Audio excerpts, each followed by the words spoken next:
Did you know that 40% of people say planning and packing for a holiday is stressful? If you've ever worried about forgetting something important, you're definitely not alone. A recent survey of UK holidaymakers found that 68% forget at least one item when heading off on their travels.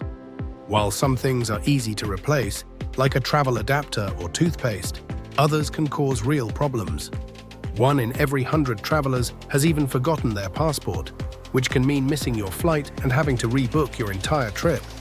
4% admitted to leaving essential medication behind, which can be especially disruptive and may require a visit to a local doctor or pharmacy abroad.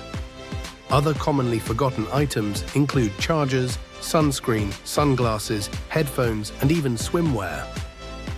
Even prescription glasses and travel money sometimes get left at home, which can lead to extra hassle or even fines if you're driving.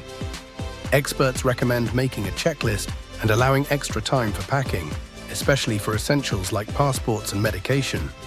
Remember, travel insurance usually won't cover costs if you miss a flight due to forgotten items, so a little preparation can go a long way.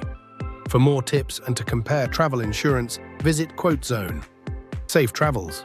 Quotezone. Find a better deal